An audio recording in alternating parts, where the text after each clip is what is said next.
صلوا على محمد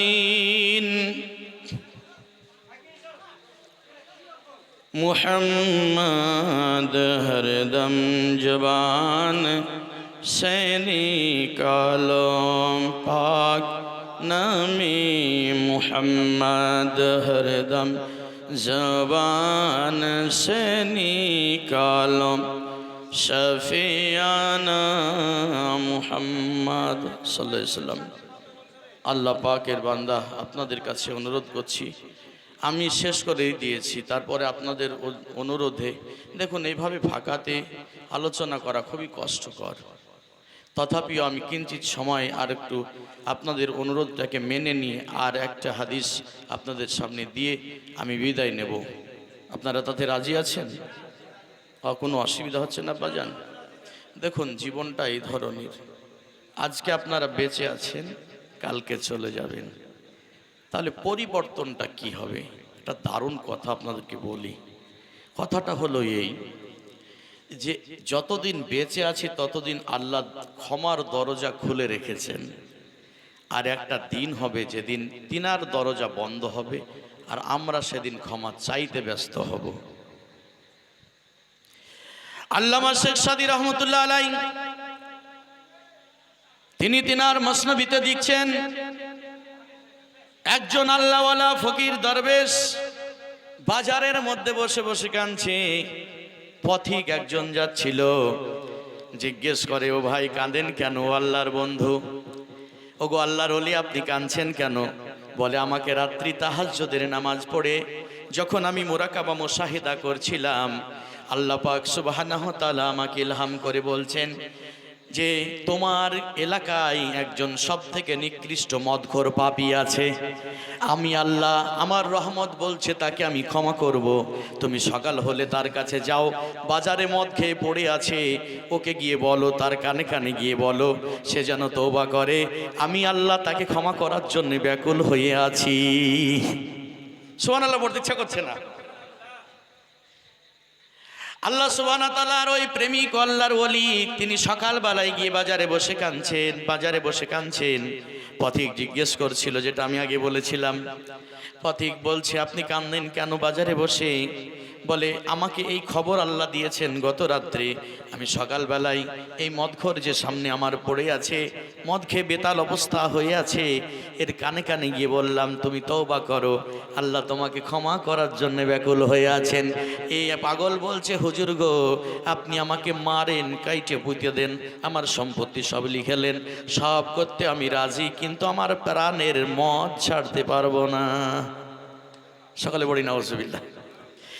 ও আল্লাহর বান্দা, তাই এই কারণে কাঁদছি, হায়রে হতভাগা পোড়া কপাল তোর মওলা তোকে ক্ষমা করার জন্য আমার মতো পাগলকে দিয়ে মেসেজ পাঠালেন, আর তুই তার ডাকে সাড়া দিলি না। তুই কত না কপাল পোড়া, তার ভাগ্যের দিকে তাকিয়ে আমি তার গিয়ে কাঁদছি। বুঝতে পারছেন? পথিক চলে গেল। সন্ধ্যাবেলায় পথিক ওই রাস্তা দিয়ে ফিরছে, রাস্তার ধারে কবরস্থান, যেখানে মানুষজন মুসলমানেরা কবর দেয়, এরকম কবরস্থানের মাঝখানে ওই আল্লাহর বন্ধু বসে কাঁদছেন। পথিক জিজ্ঞেস করে, বাজারে বসে সকালে কাঁদতে দেখলাম, সন্ধ্যাবেলায় কবরস্থানে কাঁদেন কেন? ওখানকার ঘটনা না হয় বুঝেছিলাম, এখানে আবার মরা মানুষের কাছে কাঁদেন কেন? বলে, ঘটনাটা একই ঘটেছে। বলে কি? বলে, ওখানে জিন্দা মানুষের কাছে ছিলাম, যেখানে আল্লাহ রাজি ছিলেন তার বান্দাকে ক্ষমা করার জন্যে, কিন্তু বান্দাকে রাজি করতে পারিনি। কবরে এসে দেখছি সমস্ত কবরবাসী রাজি হয়ে বলছে, আল্লাহ আপনি আমাদেরকে ক্ষমা করে দেন, আর ওদিকে আল্লাহকে আমি রাজি করতে পারছি না। এই সময় আসার আগে আমাদেরকে তওবা করতে হবে। এই মৌতের ডাক আসার আগে নিজেকে সংশোধন করতে হবে। মৌত আসার পরে আমার নামে 40 খানা দিয়ে হুজুরের পেটে খাবার যেতে পারে, আল্লাহর বান্দারা খেয়ে উপকৃত হতে পারে, অন্য মুমিন মুসলমানের রুহে মাগফিরাতের দোয়া পৌঁছাতে পারে, কিন্তু বেঈমান অবস্থায় যদি ইন্তিকাল করে যায়, আমার কবরে বসে 40 কেন 1040 করার পরে আমার কবরে পৌঁছাবে না। আপনারা বলবেন, এটা বুঝতে পারলাম না, ভালো করে বুঝিয়ে বলেন। আপনাদের এটা কোন গ্রাম পঞ্চায়েতের আন্ডারে? জি লছনপুর। তা আমি পঞ্চায়েত, আগে দুয়ারে সরকার ক্যাম্প বসতো না পঞ্চায়েতে, তা আমি দুয়ারে সরকারে গেছি। আপনারা অনেকে জানেন না, আমি আন্তর্দেশিক রাষ্ট্রসংঘের একটা এজেন্সিতে অ্যান্টি করাপশনে কাজ করি। যদি বা এটা আমার মাইক্রোফোনে বলা ঠিক হলো না, তথাপি না বললে আপনারা বা বুঝতে পারবেন না মৌলভী সাহেব এত কথা কোথা থেকে আনছি। আমি একদম মানুষের রান্নাঘরের খবর দিই, একবারে আদালত থেকে শুরু করে নিই। আল্লাহ আপনাদের দোয়ায় যতটুকু হাসিল করিয়েছেন। তো দেখছি একটা চাচি বলছে, ওই মৌলভী সাহেব শুনেন। বলে কি? বলে এই লক্ষ্মীর ভান্ডার চালু হওয়া বহু বছর হয়ে গেল, আমি প্রথম থেকে 100 বার দরখাস্ত করেছি, তা আমার লক্ষ্মীর ভান্ডার টাকা ঢুকছে না। তা আল্লাহর রহমতে ওই পঞ্চায়েতের আন্ডারে কম করে 12 জন ডাটা এন্ট্রি করা ছেলেগুলো আমার কাছে, তারা কম্পিউটার সায়েন্সটা পড়েছিল। তো গেলে একটু শ্রদ্ধা করে। আমি বললাম, এই দেখ তো চাচির কি অবস্থা। তো বলে, হুজুর দাঁড়ান একটু দেখে নিচ্ছি। ডাটা এটাকে রিভিউ করে দেখতে পাওয়া যাচ্ছে। আমি বললাম, দেখ আধার কার্ড দিয়েছে তো? বলছে, হুজুর আধার কার্ড তো ঠিকঠাক দিয়েছে। বললাম, তাহলে দেখ তো তার পরবর্তী কি সমস্যা আছে। ভোটার কার্ডও দিয়েছে, আধার কার্ড দিয়েছে, জন্ম সার্টিফিকেট দিয়েছে, খাদ্য সুরক্ষার কার্ড দিয়েছে, তারপরে পঞ্চায়েতে রেসিডেন্সিয়াল সার্টিফিকেট সব দিয়েছে। সব দিয়েছে, তো টাকা কেন ঢুকে না রে? ভালো করে দেখ। বলে, হুজুর ও এই অ্যাকাউন্টই দেয়নি। আমি চাচিকে বললাম, চাচি অ্যাকাউন্ট দেননি যে তোর কিসে ঢুকবে? মমতা হেলিকপ্টারে করে এসে টাকা দিয়ে যাবে বাড়িতে। বলছে, ওই অ্যাকাউন্ট আবার কি? আমি ইয়াও বুঝেননি, ব্যাংকের অ্যাকাউন্ট, ব্যাংকে টাকা লেনদেন হয়, ওখানে একটা খাতা খুলতে হয়, ওই নাম্বার দিলে ওখানে ঢুকবে। বুঝতে পেরেছেন কথা? কিছু বুঝতে পারলেন না? যদি ইমানের অ্যাকাউন্ট না থাকে, কবরের উপরে বসে 40 করব, অন্য জনের কাছে পৌঁছাবে, কিন্তু আপনার কবরের স্বভাব পৌঁছাবে না। বোঝাতে পারলাম না? অ্যাকাউন্ট খুলে যেতে হবে আব্বা জান, অ্যাকাউন্ট খুলে যেতে হবে। নিরাশ করতে আমি আসিনি। জাহান্নামের বড় বড় আয়াত বর্ণনা হয়েছে কোরআনে পাকে, কিন্তু আপনাদের শুভ সংবাদ আমি ফার্স্টেও দিয়েছি, যেতে যেতেও দিচ্ছি, মনে রাখবেন কথাটা। হযরতে মুসা আলাইহিস সালাতু তাসলিম, তিনার একটি ঘটনা আল্লাহ পাক কোরআনে পাকের মধ্যে এনে তিনার হাবিবকে বলছেন, বিসমিল্লাহির রহমানির রহিম, নাহনু নাকুসু আলাইকা হাসানাল কসাসি বিমা আওহাইনা ইলাইকা হাযাল কুরআন। রাসূল গো, আপনাকে উত্তম ঘটনা এই কোরআনে আমি দিয়েছি, আপনি দেখুন। হযরতে মূসা আলাইহিস সালাম একদিন আল্লাহকে বলছেন, আল্লাহ আমার জীবনের শেষ মুহূর্ত মনে হয় চলে এসেছে, আল্লাহ আপনি আমাকে আমার উম্মতের মধ্যে সবথেকে উত্তম জান্নাতীর লোকটাকে দেখিয়ে দেন। সুবহানাল্লাহ পড়েন। আল্লাহ বললেন, ঠিক আছে দেখাবো। মুসা আলাইহিস সালামের মনে যেন কি হলো, তিনি হঠাৎ করে পাল্টি খেয়ে বলছেন, না না, জান্নাতি সব থেকে উত্তম জান্নাতিটা দেখার আগে একটাকে দেখতে চাই। বলে কাকে? বলে সব থেকে নিকৃষ্ট পাপী জাহান্নামীটাকে আমাকে দেখান। কে বলছে? মুসা আলাইহিস সালাম। তিনার উম্মতের মধ্যে সব থেকে নিকৃষ্ট পাপীকে তাকে দেখান। আল্লাহ বলছেন, ডান, কথা হয়ে গেল। তো কি করতে হবে? বলে সুবহে সাদেকে দরজার সামনে দাঁড়াবা, উত্তর থেকে দক্ষিণে একটা ব্যক্তি হেঁটে যাবে, ওইটা হলো তোমার উম্মতের সব থেকে নিকৃষ্ট জাহান্নামী পাপী। তারপর তার 5 মিনিট 10 মিনিট পরে দেখবা উত্তর দিক থেকে এই দক্ষিণ দিক থেকে উত্তরের দিকে একটা লোক যাবে, ওইটা হলো জান্নাতি, সব থেকে উন্নত মানের জান্নাতি। বলুন সুবহানাল্লাহ। আপনারা কথা বুঝার একটু চেষ্টা করেন কষ্ট করে। হ্যাঁ আব্বাজান, মুসা আলাইহিস সালাম কথা মোতাবেক সকালবেলায় তিনার বাড়ির হুজরা মুবারকের সামনে দরজা খুলে দাঁড়িয়ে আছেন, অপেক্ষা করছেন। আল্লাহ আমাকে তো কোনোদিন ভোগা দেননি, আল্লাহ তো ভোগা দিতে পারেন না, তিনার শান ও জাত ও সিফাতে এটা নাই, তিনি পবিত্র, তিনি কাউকে ধোকা দেন না। তিনি তাকাচ্ছেন, তো দেখছে সত্যি একটা লোক চলে আসছে। কোন দিক থেকে? দক্ষিণ থেকে উত্তরের দিকে। আপনাদের দেশে উত্তর কোন দিকে, দক্ষিণ কোন দিকে একটু বুঝিয়ে দেন না আমাকে। কোন দিকে উত্তর? এদিকে পশ্চিম, এটা উত্তর, এটা দক্ষিণ। তো সাপোজ ধরেন উত্তর দিক থেকে ওই লোকটা আসছে, দেখার সঙ্গে সঙ্গে সিজদায় পড়ে গিয়ে কাঁদছেন, লা হাওলা ওয়ালা কুওয়াতা ইল্লা বিল্লাহ। আল্লাহ আমার উম্মতের সব থেকে নিকৃষ্ট জাহান্নামীকে আমি দেখলাম, আল্লাহ আমি আপনার কাছে তওবা পাঠ করছি। সেজদা থেকে মাথা তোলার পরে বলছেন, আল্লাহ এবার আমার সব থেকে উন্নত মানের নেককার পরহেজগার জান্নাতি উম্মতকে দেখিয়ে দেন। বলে এবার তুমি তাহলে দক্ষিণ দিকে তাকাও। দক্ষিণ থেকে একজন আসছে। দক্ষিণ থেকে যে ব্যক্তিটা আসছে তাকে দেখলেন। দেখার সঙ্গে সঙ্গে সেজদায় পড়ে গিয়ে মুসা আলাইহিস সালাম এবার লা হাওলা ওয়ালা কুওয়াতা ইল্লা বিল্লাহ না পড়ে বলছেন, সুবহানা রাব্বিয়াল আলা, আপনার প্রশংসা আদায় করি মাওলা। আমার মাথা এবার চক্কর লেগে গেল। বলে কেন? বলে যেই লোকটাকে কিছুক্ষণ আগে আপনি আমার উম্মতের সব থেকে নিকৃষ্ট জাহান্নামী বলে দেখিয়েছিলেন, এই উত্তর থেকে ঘুরে আসা ওই লোকটাই ঘুরে আসছে। একে আপনি জান্নাতি বলছেন কেমন করে? মনে হয় আমি ভুল লোককে দেখেছি নাকি আল্লাহ? আল্লাহ বলেন, ওয়া ইজ্জাতি রব্বি, আমার কুদরত জালালের কসম, তুমি যাকে জাহান্নামী হিসাবে 1 মিনিট আগে দেখেছিলে এই লোকটাই ঘুরছে, এটাও সঠিক। একে তোমাকে সর্ব উৎকৃষ্ট জান্নাতি বলে দেখালাম, এটাও চূড়ান্ত। বলে মেনে নিলাম আপনি সব করতে পারেন, কিন্তু করলেন কেন? আল্লাহ বলেন, বিনা কারণে আমি কিছু করি না, কোনো একটা কারিনা থাকে। বলে কারিনাটা বলুন। কারিনা বর্ণনা করছেন। বলে মুসা, তুমি দেখছিলে যখন উত্তর থেকে দক্ষিণের দিকে লোকটা জাহান্নামী হয়ে যাচ্ছিল, তখন তার পাথা থেকে মা তো দূরের কথা, তার আসমান জমিন কোনো জায়গা গুনাহ করতে ফাঁকা রাখেনি। কিন্তু তুমি কি লক্ষ্য করেছিলে তার সঙ্গে 7 বছরের একটা বেটা ছিল, তার হাত ধরে হাঁটছিল? বলে জি। বলে কে, তারা কি কথা বলছিল তা তুমি শুনেছো নাকি? বলে আমি ওদিকে খেয়াল করার সুযোগ পাইনি, তাকে দেখেই তওবা পড়ে সেজদা করেছি। আল্লাহ বলেন, তুমি সেজদায় ছিলে আর আমি তাদের কথা, তো 2 বাপ বেটার কথা শুনছিলাম। বলে আল্লাহ তারা কি বলছিল? ওই লোকটাকে তার ছোট্ট 7 বছরের বাচ্চা জিজ্ঞেস করছে, আব্বা গো, আল্লাহর জমিনে সব থেকে শক্তিশালী কোনো জিনিস আছে নাকি? তো লোকটা উত্তর দিয়ে বলছিল, বাচ্চা রে, বাবা রে, হ্যাঁ সব থেকে শক্তিশালী, সেটার নাম হলো আগুন। যা দিবি তা পুড়িয়ে দেবে, লোহা দিলে গলিয়ে দেবে। এই কথা বলছিল। তখন বাচ্চা থেমে যায়নি। বাচ্চা আবার প্রশ্ন করছে, এই আগুনের থেকে শক্তিশালী কিছু আছে নাকি? বাচ্চার উত্তরে তার বাপ বলছে, উত্তর যদি না দিই ছেলের কাছে ভুল মেসেজ যাবে, আব্বা কিছু জানে না। তাই লোকটা উত্তর দিয়ে তার ছেলেকে বলল, আগুনের থেকে শক্তিশালীও কিছু আছে। বলে সেটার নাম কি? বলে সেটার নাম হলো পানি। যত 1000 ডিগ্রি সেলসিয়াস তাপমাত্রার আগুন হোক, পানি দিয়ে দিলে ঠান্ডা হয়ে যায়, আগুন নিভে যায়। সুতরাং পানি হলো শক্তিশালী। ছেলেটা বলল, বুঝে নিলাম, কিন্তু আমার আরেকবার প্রশ্ন জেগে গেল, এই পানির চাইতে শক্তিশালী কিছু আছে নাকি? লোকটি আবার বলছে, আবার তোর প্রশ্ন? বলে হ্যাঁ, এই প্রশ্নটার উত্তর দেন।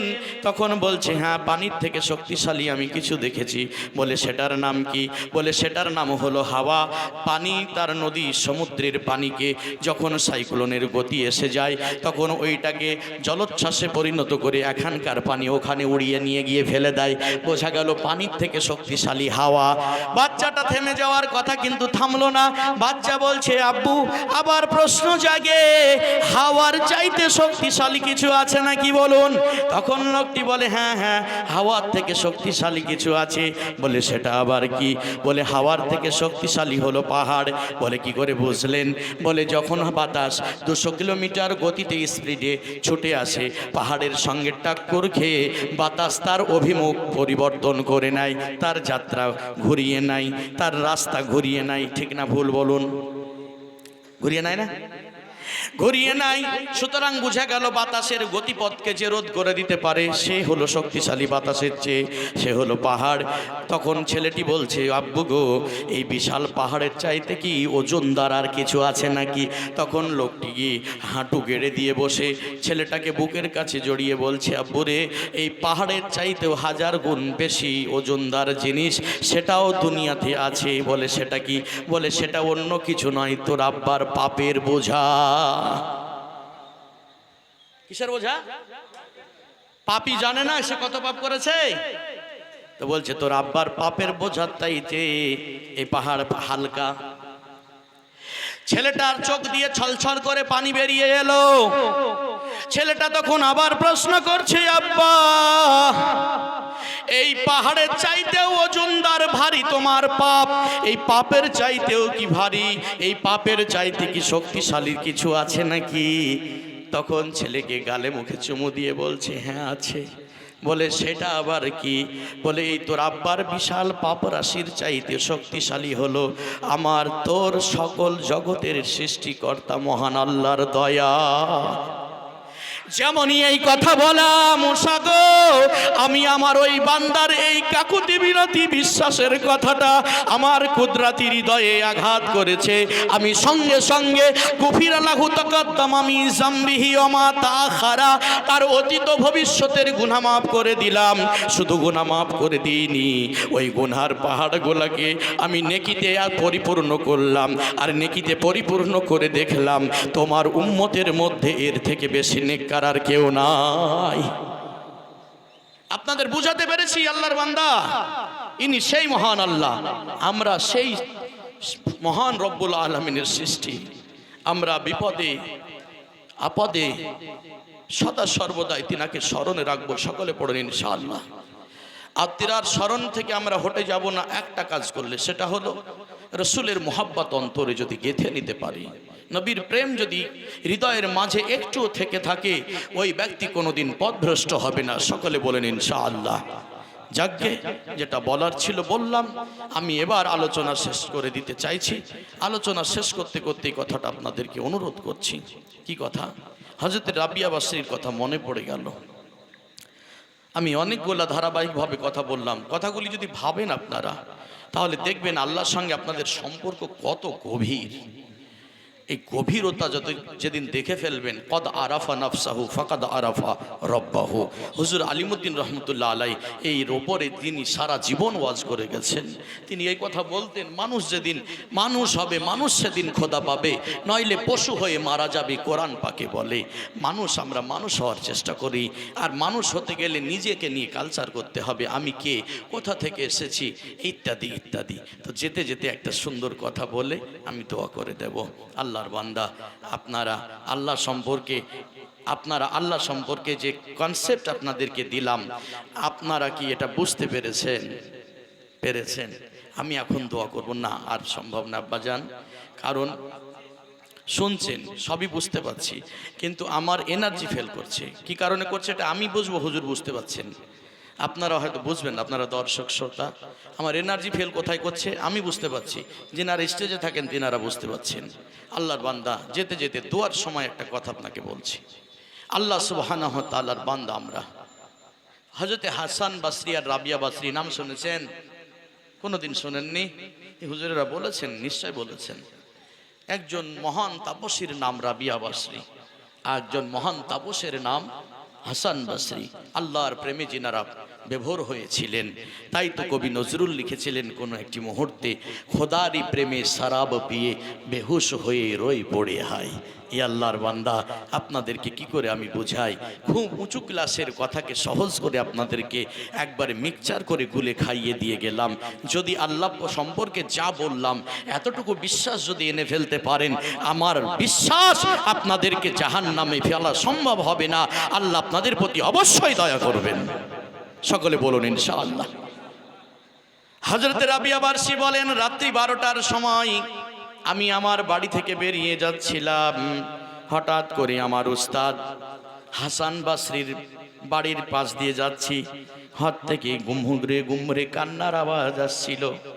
গভীর রজনীতে মুসাল্লা পেড়ে তাহাজ্জুদের নামাজ পড়ে হযরতে হাসান বাসরী বলছেন, আল্লাহ গো, আপনার জন্য সাজদা রুকু যা কিছু করেছি আল্লাহ, এর বিনিময়ে শুধু আপনার রেজামন্দি চাই, আপনি আমার প্রতি রাজি হয়ে যান। জোরে বলুন আমিন। হাসান বাসরীটা কে ছিলেন? রাবিয়া বাসরীর শিক্ষক। রাবিয়া বাসরী বলছেন যে আমি 1 ঘন্টা দাঁড়িয়ে থাকলাম, ওনার দোয়া একটাই জপে যাচ্ছেন, আল্লাহ আপনি আমার উপর রাজি হয়ে যান। আমার বিরক্ত হয়ে গেল, আর কিছু চাহা তা না করিয়ে শুধু বলছে রাজি হইয়া যান, রাজি হইয়া যান। তা আমি নিজেকে কন্ট্রোল করতে না পেরে ঘরের ভিতরে ঢুকে গেলাম। ঢুকে গিয়ে বলছি, এই হুজুর আপনি হাত নামান তো।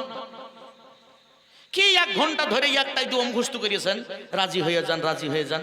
বলে তাতে তোমার সমস্যা কি? তুমি আপন জায়গায় যাও। বলে আমার সমস্যা আছে। বলে কি? বলে আপনি আল্লাহর উপরে আগে রাজি হইয়া দেখান, তারপর আমি সহ দোয়া করব আপনার উপরে যেন আল্লাহ রাজি হয়ে যায়। কথা বুঝতে পেরেছেন আপনারা? বুঝতে পারেননি? অত সহজ কথা নয়, এটা খুব গভীর কথা। একটু হৃদয়ের দিকে তাকিয়ে বলেন, বুঝতে পেরেছেন? পারেননি? তিনি বলছেন আপনি আল্লাহকে কি এমন দিয়েছেন যে আল্লাহকে রাজি হতে বলেছেন, কিন্তু আল্লাহ আপনাকে কি দেননি, কোনটা বাকি রেখেছেন? এত কিছু দেওয়ার পরে আপনি হঠাৎ করে যদি এখন জ্বরে আক্রান্ত হয়ে মাথায় যন্ত্রণা শুরু হয়, তখন বলেন আল্লাহ আপনার দুনিয়ায় এত লোক থাকলেও পরে আপনি আমাকে এত অসুখ দিলেন কেন? তার মানে আপনি আল্লাহর ওপর রাজি হতে পারেননি। তা আল্লাহ এত কিছু দিয়েছেন, তারপরে আপনি প্রথম রাজি হয়ে দেখান, তারপরে আল্লাহ রাজি হওয়ার ব্যাপারটা পরে ভাবছি। সুবহানাল্লাহ পড়তে ইচ্ছা করে না আপনাদের? তা আল্লাহর বান্দা, আমরা আল্লাহ পাকের উপরে রাজি, এই কথা প্রথম বলুন। বলুন আমরা আল্লাহ সুবহানাহু ওয়া তাআলার উপরে রাজি আছি। আমার সঙ্গে সঙ্গে বলুন আমার নবী মুস্তাফা সাল্লাল্লাহু আলাইহি সাল্লাম যেটা বলতেন, রাদিতু বিল্লাহি রাব্বাও ওয়া বিল ইসলাম দীনা। আর হুজুর এটা বলতেন না, এটা আমরা বলবো, আমরা উম্মত। অবি মুহাম্মদ সাল্লাল্লাহু আলাইহি সাল্লাম নাবিয়্যা ওয়া রাসূলা। বলুন রাদিতু বিল্লাহি রাব্বাও ওয়া বিল ইসলাম দীনা অবি মুহাম্মদ সাল্লাল্লাহু আলাইহি সাল্লাম নাবিয়্যা ওয়া রাসূলা। আমরা আল্লাহকে পেয়ে খুশি হয়েছি, আল্লাহর প্রতিটি সিদ্ধান্তে রাজি হয়েছি। দোয়া করব আল্লাহর কাছে আপনি আমাদেরকে আপনার সিদ্ধান্তে রাজি থাকার তৌফিক দেন। বলুন আমিন।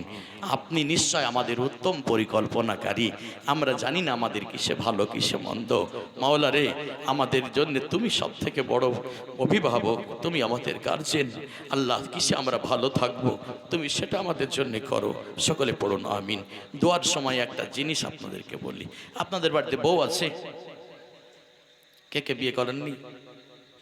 এর মধ্যে বিয়ে না করা লোক আছে? ওই ছেলেটা আছে না? তো বউ আছে না, স্ত্রী আছে না? স্ত্রী বউ বলে বৌমাও হয়ে যায়, তাই না? তার জন্য বুঝতে, স্ত্রী আছে এরকম লোক সবাই না। তা আপনাদের স্ত্রীকে দিয়ে বললে রাগ করবেন, আমি আমার স্ত্রী দিয়ে ঘটনাটা বোঝাই, তাহলে আপনারা মিলিয়ে নেবেন, ঠিক আছে? সকালবেলায় সোমবারের দিন আমাকে বলছে, আজকে কি বার? তো গত সোমবারের দিন বলছে আমাকে হুজুর 500 খান টাকা দিয়েন তো নাইটি কিনবো একটা। বুঝতে পেরেছেন? তা আমি বললাম আমি গরিব মানুষ, জালসা টালসা করিয়ে যা টাকা হয় খাবার খরচে ফুরিয়ে গেছে, তো যাকে আমার ম্যানেজ হলে তুমি বড় মুখ করে চেয়েছো তোমাকে দেব বলে ফজর পড়তে গেলাম। ফজরের নামাজ পড়ে জোহরের সময় বলছে হুজুর সকালে টাকা চেয়েছিলাম 500 খান, মনে নাই আপনার? আমি বললাম দিব গো। জোহরের নামাজ পড়ে আসরের সময় বাড়িতে বাড়াচ্ছি, তখন আবার বলছে হুজুর মনে হচ্ছে পাওনা দারোয়াই করে চাহাই না। বুঝতে পেরেছেন? এক সপ্তাহ চাহাতে আমি মনে মনে ভাবলাম আমি এত পোড়া কপাল স্বামী, 500টা মাত্র টাকা চাইছে, এক সপ্তাহ ধরে আমি দিতে পারছি না। নিজের প্রতি লজ্জা ঘৃণা জেগে আমি রাগের মাথায় ওকে ধমক দিয়ে দিয়েছি। তখন ও আমার জন্য ভাত পাড়ছিল, কথা বুঝতে পারছেন? ভাত এনে দিচ্ছিল আর এক সোমবারে জোহরের সময়। তো খেতে দিতে বসে খেতে দিচ্ছে আর বলছে হুজুর মনে নেই আপনার 500টা টাকা চাইছি এক সপ্তাহ থেকে। তো জোরে ধমক দিয়ে বলছে এই তুমি খাবার সময় তো তুমি একবারে পাওনাদারের মতো উঠে পড়ে লেগেছো, চুপ করো। এই কথা ধমক যেমনি দিয়ে দিয়েছে কেঁদে ফেলেছে। আমিও ধমক দিয়ে হাক্কার মা বুক্কা সেজে গেলাম, কাঁদিয়ে দিলাম আল্লাহর বান্দিটাকে। চোখের পানিকে মুছছে আর বলছে হুজুর খান। আমি বলছি তুমি কাঁদছো যে? বলে আপনি ধমক দিলেন তো কান্না চলে এসেছে, কিন্তু অসুবিধা নাই, আমি নিজেকে সামলানোর চেষ্টা করছি। কিন্তু জানেন আপনি ধমক দেন আর মারেন, আপনি ছাড়া যে আমার দ্বিতীয় কোনো স্বামী নাই, আমি কার কাছে চাইব? আমার খাবার হলো না, খাবারটা সরিয়ে বুঝে নিলাম যাকে তুই আমাকে একটা জিনিস শিখিয়ে দিলি। কি? এই যে কথাটা বললি না, কথাটা আমার কলিজায় গিয়ে লাগলো যে আপনি ছাড়া আমার কি আছে? আব্বা মা সবকে ফেলে আপনার দরবারে এসেছি, আপনার বাড়িতে এসেছি, আপনি ছাড়া আমার চাওয়ার কে আছে? আপনি ধমক দিলেও আপনার কাছে চাইবো। তো এই কথাটা আমি যদি আমার আল্লাহকে বলি যে তুমি যদি ফিরিয়ে দাও আবার তোমার কাছে হাত পাতবো, তুমি ছাড়া আমার আর রব বলে কে আছে বলো, তাহলে আমার আল্লাহ মনে হয় দোয়া কবুল করে নেবেন।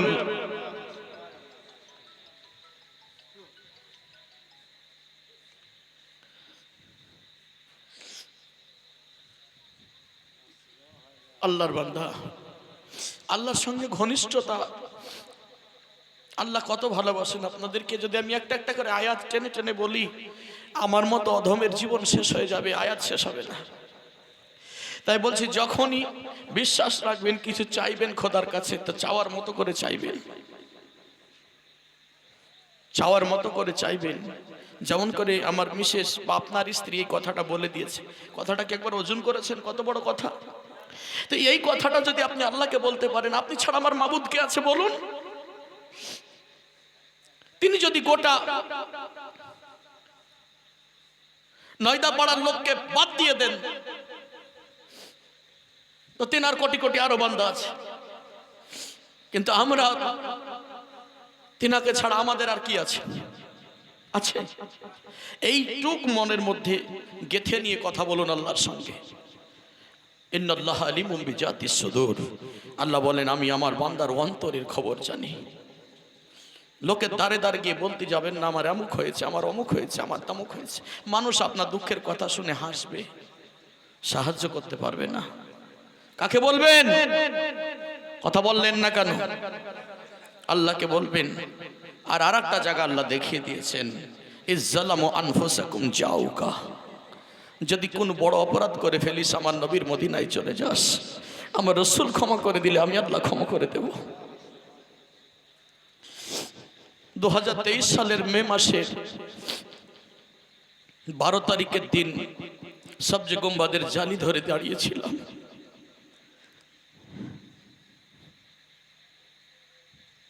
মন বলছিল মেরে তেরে সেবা না কোই দোসরা জানা, তোমার দরবার থেকে দ্বিতীয় কোনো দরবার আমার আর জানা নেই। ইয়া রাসূলুল্লাহ, তোমার দরবারে অধম ফকির হাজির হয়েছে, তওবা করছি তোমার কাছে এসে। তোমার মাওলাকে তুমি বলো, তোমার রবকে তুমি বলো, পৃথিবীর উম্মতে মুস্তাফাকে যেন ক্ষমা করে দেয়। সকলে পড়ুন আমিন। मुझे भीख मांगने को तेरा वास्ता बताया।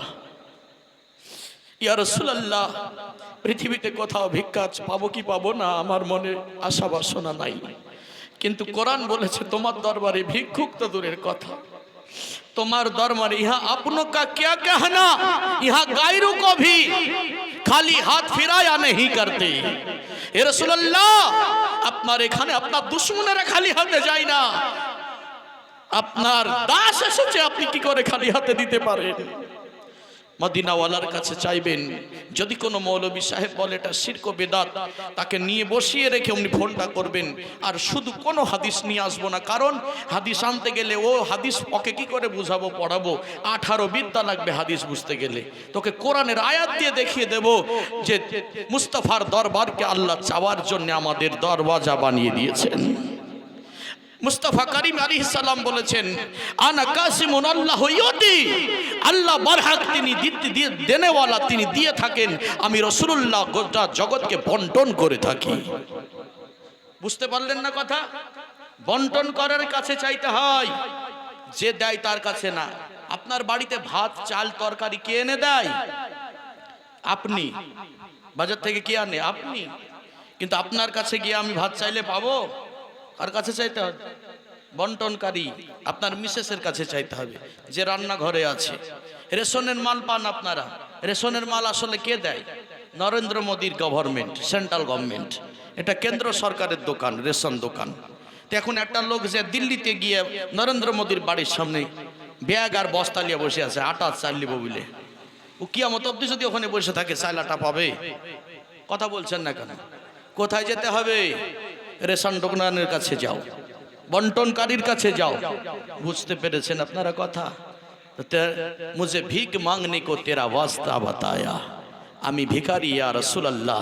কোরআনে আল্লাহ বলেছেন ইজ্জালামু আনফুসাকুম জাউকা, যদি তোমরা তোমাদের নফসের উপরে জুলুম করে ফেলো তো আমার মুস্তাফার দরবারে চলে যাও, আমার নবীর দরবারে চলে যাও, আমি আল্লাহ তোমাদেরকে ক্ষমা করে দেব। নিশ্চয় তোমরা আমাকে ক্ষমাশীল হিসাবে পাবে। এটা তিনার নিজের ওয়াদা। কার? আল্লাহ সুবহানাহু ওয়া তাআলার ওয়াদা। তাই আসুন আমরা সে রাসূলের ওয়াস্তা নিয়ে একটিবার তিনার কাছে দোয়া করব। দোয়া করার আগে যার কাছে আমরা ঋণী, গোটা পৃথিবীর মুসলমান জিন ইনসান সবাই একসাথে যদি একগ্রতার সাথে দোয়া করি, যার সবার ঋণ শোধ করতে পারলে দুইটা ব্যক্তির ঋণ শোধ হবে না। একটা ঋণ আল্লাহ পাকের, দ্বিতীয় মুহাম্মদুর রাসূলুল্লাহ সাল্লাল্লাহু আলাইহি সাল্লামের ঋণ পৃথিবীর মুসলমান শোধ করতে পারবে না। স্যার আইজাক নিউটন ক্যালিফোর্নিয়া বিশ্ববিদ্যালয়ে দাঁড়িয়ে বলেছিলেন, I believe if A like a man Muhammad sallallahu alaihi wasallam were the assumed dictatorship of a modern world, he would succeed in solving its a problem in a that would bring its much needed peace and happiness. তিনি বলে গিয়েছিলেন একজন নন মুসলিম হয়ে, যিনি বিখ্যাত দার্শনিক George Bernard Shaw, তিনি ক্যালিফোর্নিয়ায় দাঁড়িয়ে বলেছিলেন এই কথাটা, যা রেকর্ড হয়ে পৃথিবীতে বাজে, মুসলমানেরা বোঝে না। তিনি বলেছিলেন, যে কথা বলেছিলেন তার ব্যাখ্যা করার আমার টাইম নেই, শেষ কথা যেটা বলেছিলেন সেটা হলো, গোটা পৃথিবীর মানুষের কলিজা কেটে একটা থালা সাজিয়ে যদি মোহাম্মদ রসুল্লাহর পার নিচে রেখে দেয় কেউ, তো গোটা দুনিয়াবাসী মোহাম্মদ সাল্লাল্লাহু আলাইহি ওয়াসাল্লামের এক সেকেন্ডের ঋণ শোধ করতে পারবে না। সুবহানাল্লাহি ওয়া বিহামদিহি, সালাম উন पर दरूद उन पर जो खैरुल बशर हो। चलें दाढ़ी उठ ममिन खड़े हो ताजिम अहमद के लिए, या नबी सलाम अलैका, या रसूल सलाम अलैका, या हबीब सलाम अलैका सलावतुल्लाह, या रसूल अल्लाह